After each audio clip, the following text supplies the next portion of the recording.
కళ్యాణ్, అప్పు కూరగాయల మార్కెట్‌కెళ్ళి కూరగాయలు కొనుక్కొని నడుచుకుంటూ వస్తూ ఉంటారు. ఇక కళ్యాణ్‌కైతే ఆ కూరగాయల రేట్లు చూసి చాలా ఆశ్చర్యమేసి ఇక అప్పుతో అంటూ ఉంటాడు.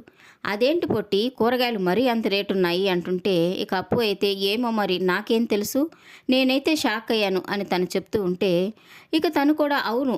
ఉల్లిపాయల రేటు మరీ ఏంటి అంతెక్కువ ఉన్నాయని" తను కూడా అంటూ ఉంటుంది. ఇక కళ్యాణ్ కూడా "ఏమో మరి నాకు కూడా తెలీదు. నేను కూడా షాక్ అయ్యానని" తను కూడా చెప్తూ ఉంటాడు.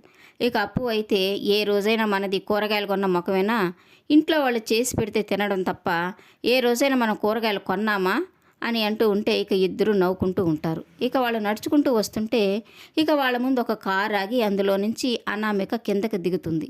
ఇక కళ్యాణ్‌ను రోడ్డు మీద నడుచుకుంటూ వస్తూ ఉండడం చూసి కావాలనే ఓహో! దుగ్గురాల వారసుడు రోడ్డు మీద పడ్డాడనమాట.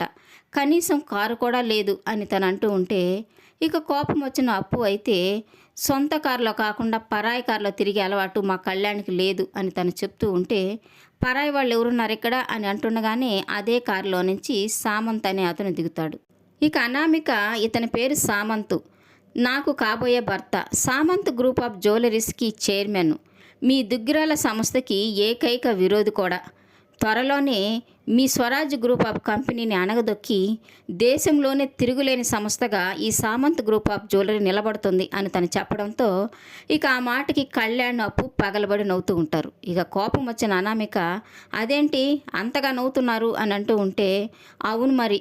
ఒక చీమ ఏనుగు మీద నిలబడి నిన్ను పాతాళానికి తొక్కేస్తాను" అని అందంట. అందుకు నవ్వొచ్చింది అని ఇద్దరు నవ్వుతూ ఉంటే ఇక సామంత్ అయితే "నా గురించి మీకు తెలీదు" అని గట్టిగా అంటూ ఉంటాడు. ఇక అప్పు అయితే "నీ గురించి మాకు తెలియకపోవచ్చు, కానీ నీ పక్కనున్న దాని గురించి మాకు బాగా తెలుసు.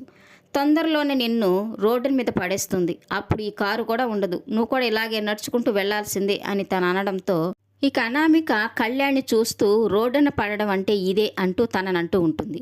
ఇక కళ్యాణ్ కోపంగా "నేనేమి రోడ్డున పడలేదు. ఉన్న ఆస్తిని వదులుకొని నచ్చిన అమ్మాయిని పెళ్లి చేసుకుని సంతోషంగా ఉన్నాను" అని తను అంటూ ఉంటే ఇక సామంత్ అయితే "దాన్నే రోడ్డున పడడం అంటారు" అంటూ ఉంటాడు.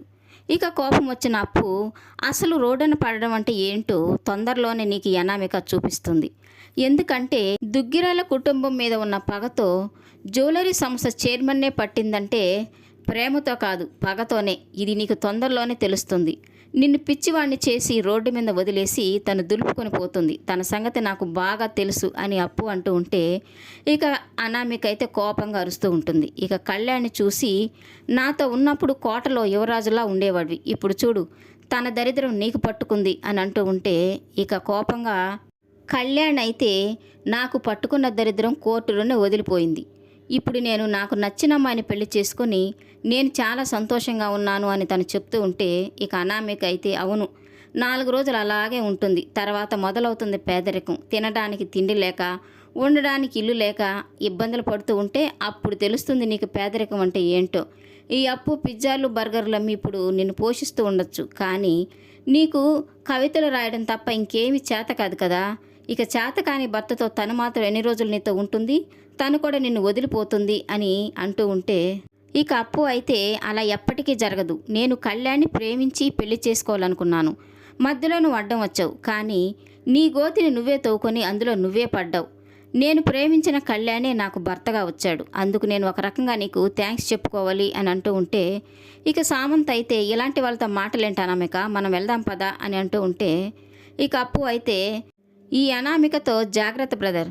ఎందుకంటే తన పని అయిపోగానే నిన్ను అస్సలు పట్టించుకోదు. తన గురించి మాకు బాగా తెలుసు. తన పని జరగడానికి ఎంతకైనా తెగిస్తుంది, ఎంతకైనా దిగజారుతుంది. నిన్ను చూస్తే జాలి పడడం తప్ప ఇంకేమీ చేయలేకపోతున్నాను. త్వరలోనే రోడ్డు మీద కలుసుకుంటామని" అప్పు సామంత్తో చెప్తూ ఉంటుంది.